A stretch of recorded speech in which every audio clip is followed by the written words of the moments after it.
in rebuilding our cities to make them a decent place for our children to live in.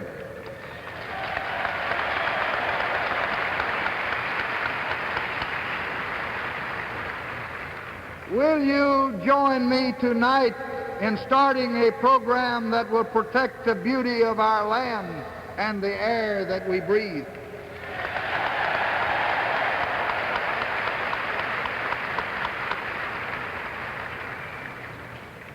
Won't you join me tonight in starting a program that will give every child education of the highest quality that he can take?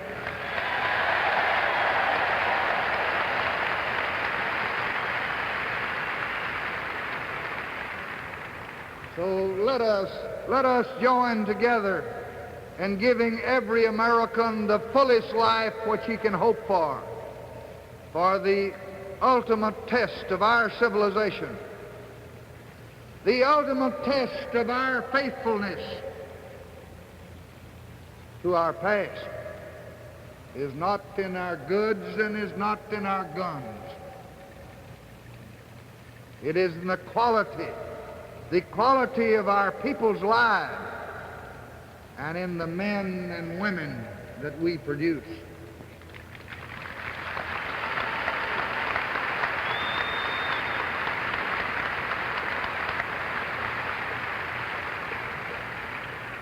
This goal can be ours.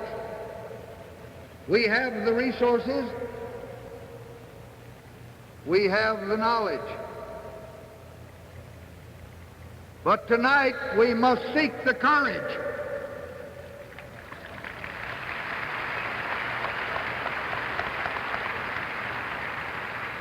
Because tonight the contest is the same that we have faced at every turning point in history. It is not between liberals and conservatives. It is not between party and party or platform and platform. It is between courage and timidity.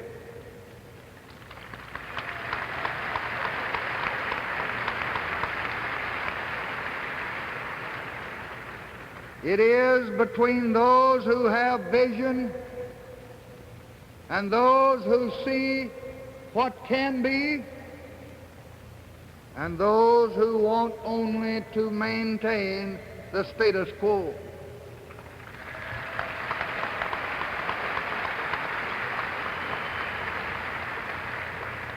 It is between those who welcome the future and those who turn away from its promise.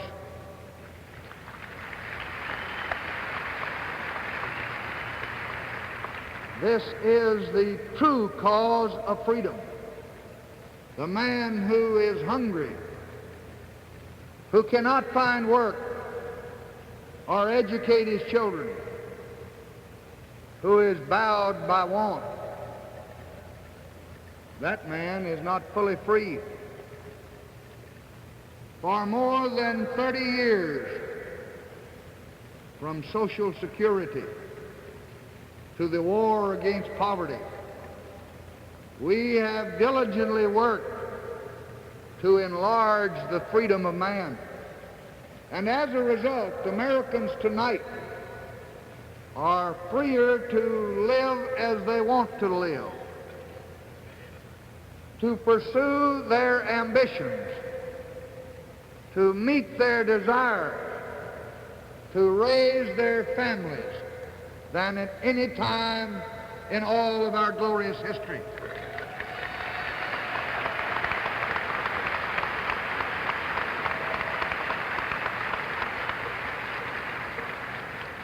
And every American knows in his heart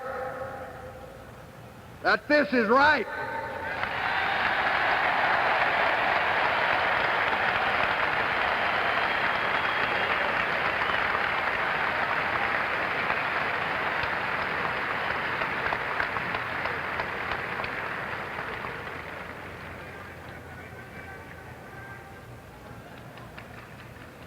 I am determined in all the time that is mine to use all the talents that I have for bringing this great, lovable land, this great nation of ours, together in greater unity in pursuit of this common purpose.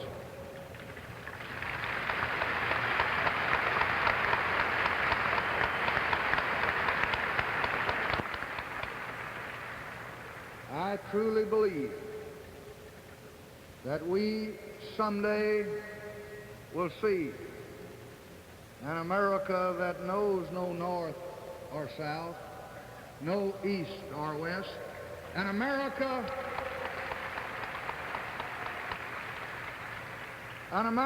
that is undivided by creed or color and untorn by suspicion or strife.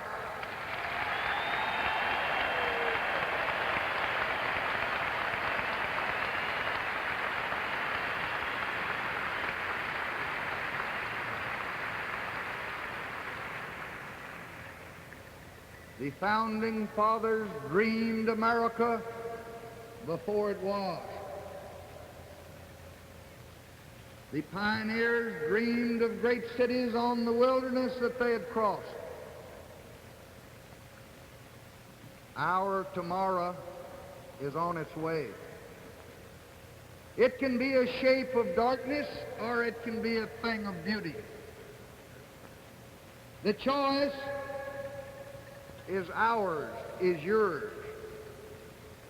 For it will be the dream that we dare to dream.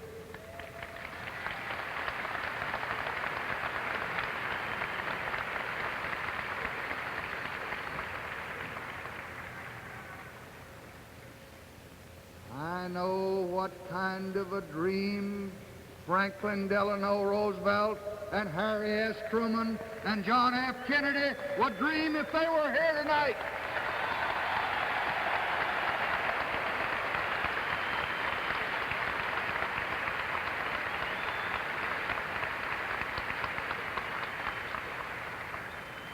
And I think that I know what kind of a dream you want to dream.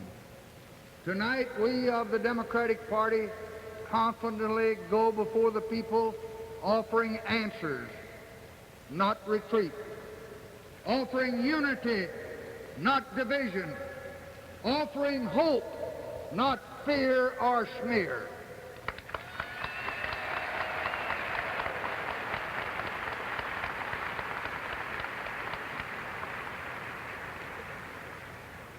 We do offer the people a choice of continuing on the courageous and the compassionate course that has made this nation the strongest and the freest and the most prosperous and the most peaceful nation in the history of mankind.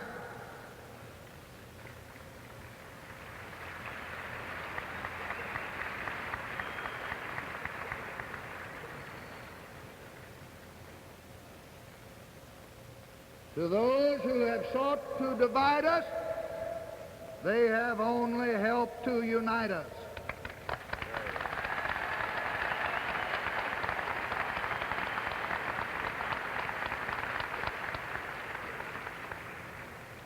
To those who would provoke us, we have turned the other cheek.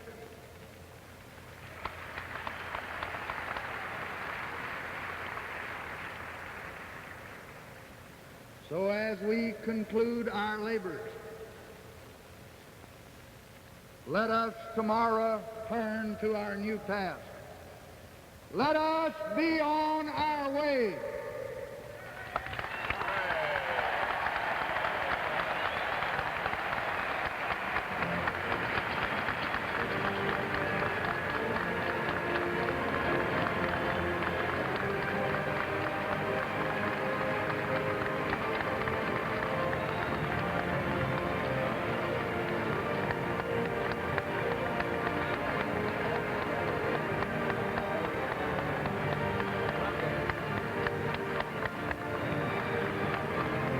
President Johnson receiving the congratulations of those who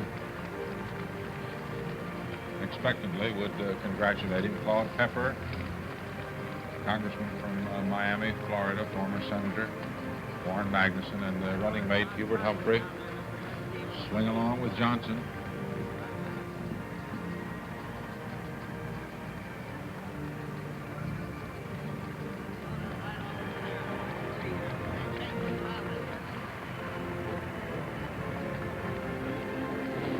I wonder if you would give us a reaction to your husband's speech. I was thrilled and happy. Thank you very much, Mrs. Johnson. Linda, what do you think of your dad's speech?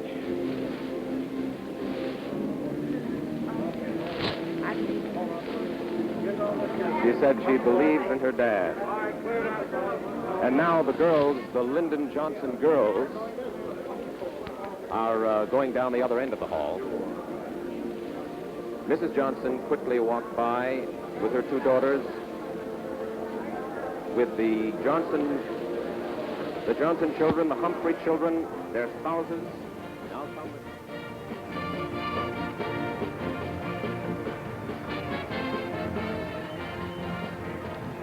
That was an interview, started to be an interview with Mrs. Lyndon Johnson. One question, one answer. I was thrilled and happy. That was all she said, and then she walked off, followed by her two daughters.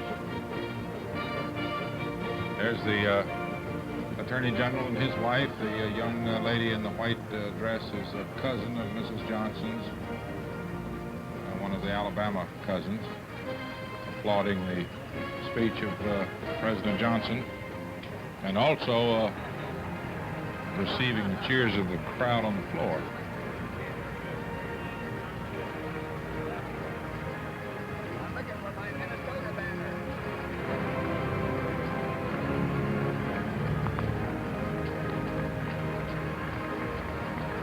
Attorney General looking subdued and almost melancholy.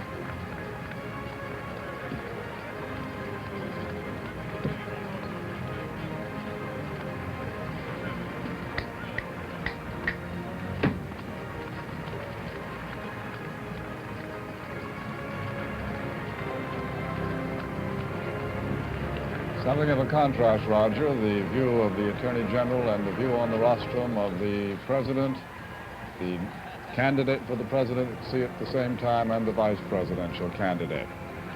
This is the picture that will be remembered, the picture that 4 years from now we'll be looking at as we look back. Those of us who will wish to remember the campaign and the convention of 1964, the Democratic Party.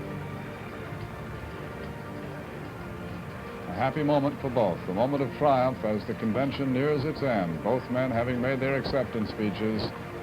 And now, for the benefit of the photographers who doubtless asked them to do it, holding up their hands in that clasp, a brief one it turned out to be. Doing it again.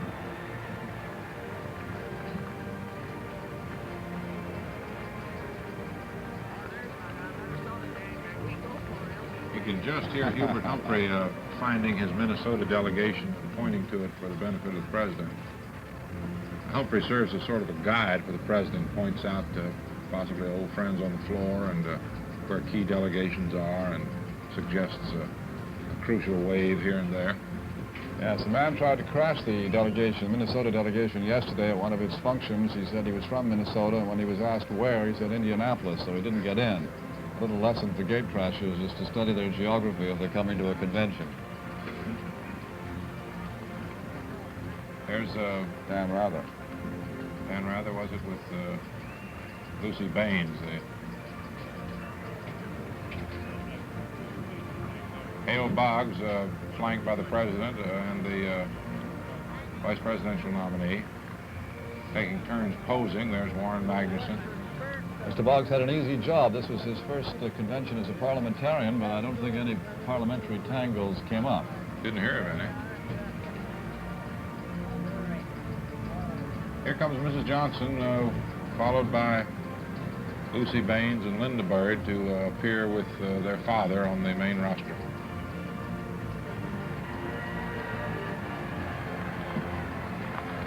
The hall's about half empty.